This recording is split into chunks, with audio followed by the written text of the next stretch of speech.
It's Dr. Wilcox. Good morning. Good morning. How are you? I'm well. Well.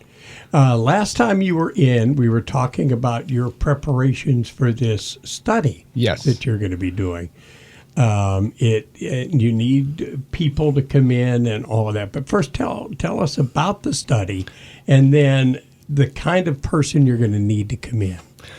The study has to do with the use of frequencies that are exposed to the eye that are healing. So the frequencies emitted from a device, these are in... they look like a goggle. It's a goggle, but there's an electronic gizmo that has these frequencies that come out and they penetrate you. Like right now, we have a zillion frequencies coming out. The lights, all the electronics around here, the quarks coming through the space, through our bodies, and we have frequencies around us all the time. So when you speak about this stuff, people think it's scary. It's like you stand in front of a microwave oven and get all these things. And so these subtle frequencies at very low amplitude and power are exposed to the eyes, and they have purpose. And the purpose to the body's receptive to this stuff. Just like I don't like certain music and you don't like certain music, you're receptive to certain things, you have a taste. Well, your cells have a taste and a preference for certain frequencies. And when they're exposed to these frequencies, that they stimulate change. And change can be good for the proper frequencies, and it could be bad. So you can hurt things with certain frequencies and you can help things. And so these frequencies exposed to the eye, the sick eyes, we're working with sick eyes,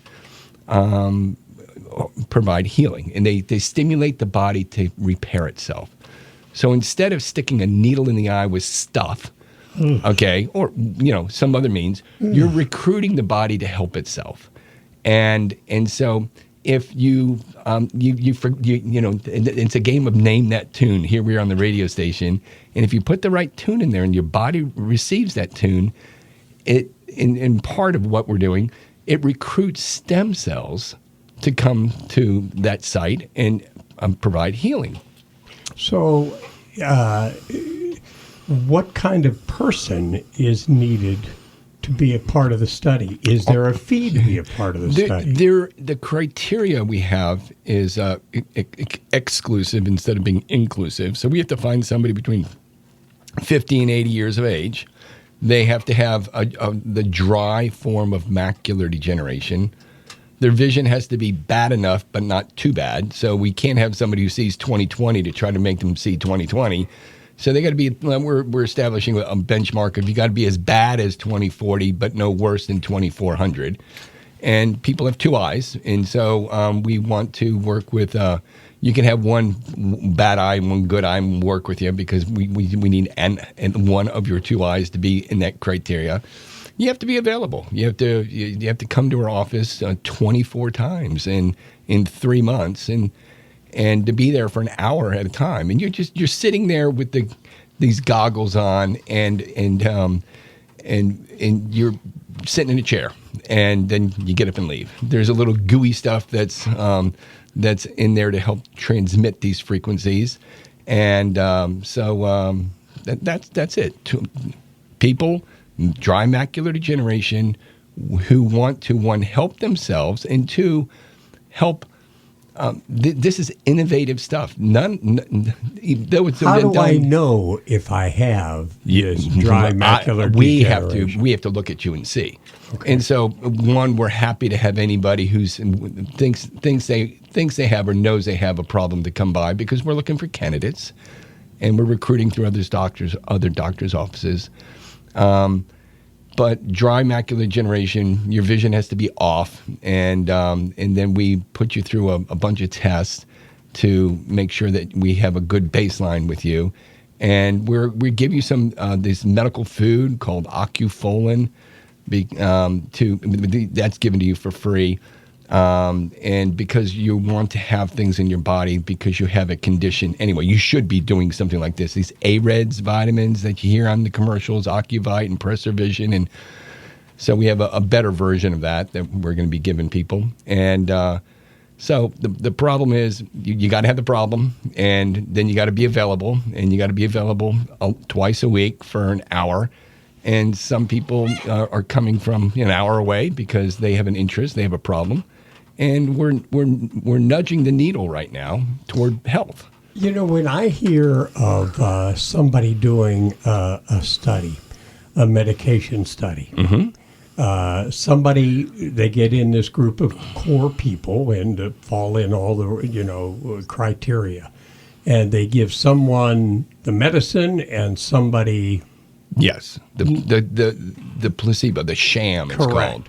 So no, we eliminated that. We had 4 legs groups, and we for what we're going through, and this is all being vetted through this international review board. So there's people who have to approve this. The Helsinki Agreement and all these things that we're not renegade cowboys doing something in our garage. Okay, this is official stuff. And but we're not going to have a sham arm given how things are playing out. So everyone's getting the good stuff. And there are 4 doctors in the country doing this? Yes. Okay. How many people do you need? Well, I need 10, and it's hard to find 10. So I've got to go through probably 100 or so to find my 10. And because of all those criteria. What would be my symptoms? You would know if you would know if you have. You should know if you have macular degeneration and vision loss, because you wouldn't be seeing well. Macular degeneration is a retinal disease that is found in generally the white population and older. And you'll hear the word drusen in by the eye doctor, or there's these 2 forms of it. A dry form, which is about 80% of the people who have macular degeneration have this dry form. But there's a wet form that bleeds, it leaks, and that's about 80% of the severe vision loss. So you can have severe vision loss in the dry form, but that's about, of the severe vision loss people, that's 20% dry, 80% wet. Of the cases of macular degeneration, it's about 80% dry and 20% wet. So you don't want the wet form. And we're not working with the wet form because that's part of our criteria. For somebody, but I guess what I'm looking for here is, if I am not somebody who has gone to an eye doctor regularly, and I know I'm having is my vision going to be blurry? Yes. Do I have dry eye? Your straight ahead vision is poor, off. You're not seeing well. In 2040, there's tons of people who are 2040 and they don't care. It's close enough, it's good enough. But at the same time, DMV says you got to be 20/40 or better in one eye in order to meet our criteria for driving in the state of Virginia.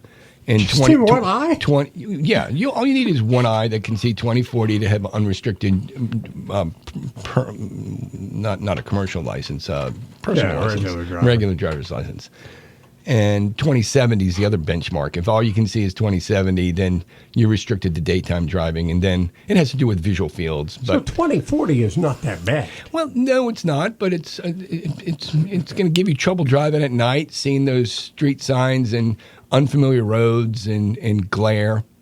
Things. It's bothersome. So somebody that is between 50 and 80 that's having trouble seeing straight ahead. Not necessarily with dry eye.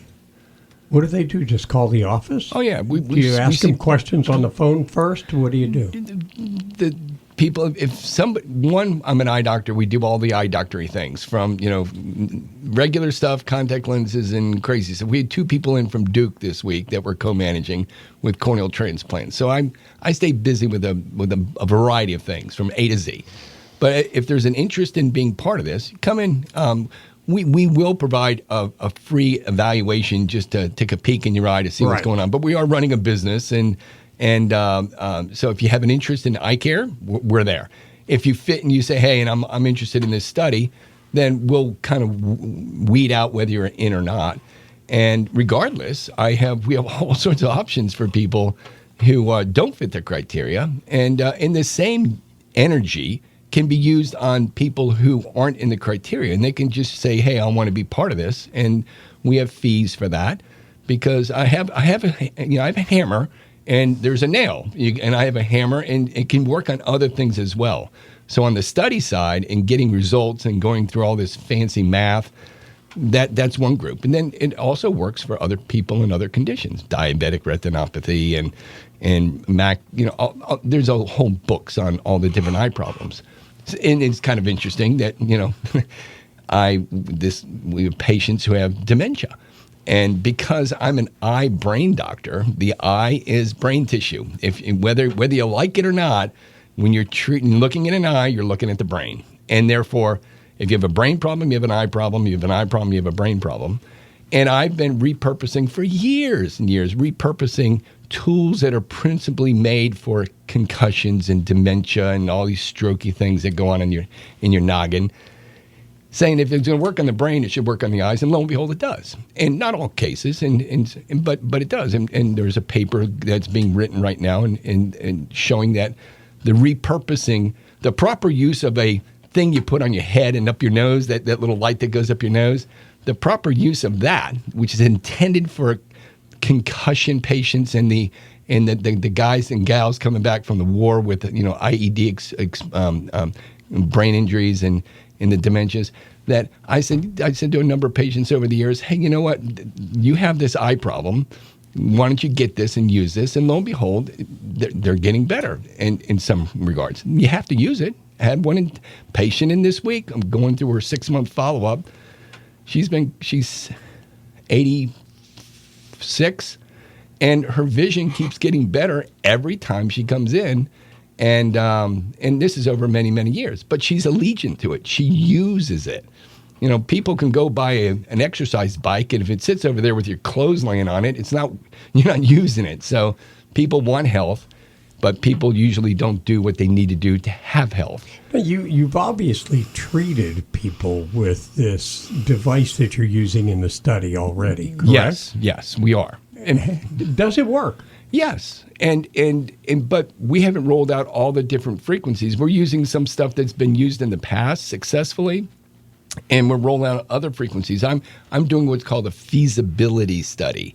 So I'm the guy, the location that's running people through this, and we're keeping track of by benchmarking with imaging and scans and visual fields and acuities and other tests, and we're proving that it's working. So now we're going ahead. So there's a lot of work that's done before you have the actual study, because you have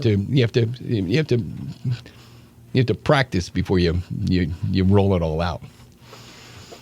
If all 4 doctors come to the similar conclusion, yes, what then happens? Oh, well, just curious. Sure. Well, in this business model, the parent company, there's a group that does nothing but this, and their major locations are in California and Utah, and they do nothing but use this device. No, they do nothing but.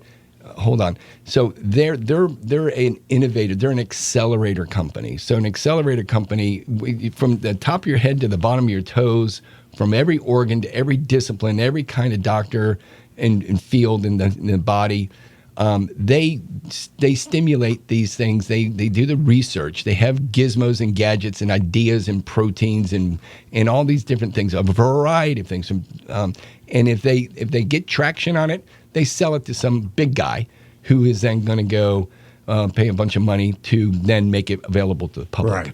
So there's companies who just do the seed work, and somebody else buys the plant once it's grown, and they build a tree out of it.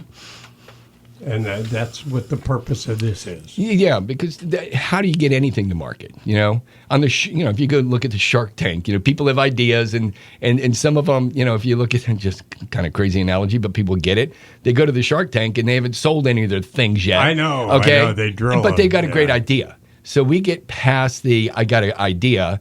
And we say, well, we've done this much work, and then here we're going to sell the whole company. And I'm just part of this. I'm a pawn on the table of a huge company with major brains. And is this device already? You get to find out how patented? unsmart you are when you hang out with brilliant people. Is it patented? Yes.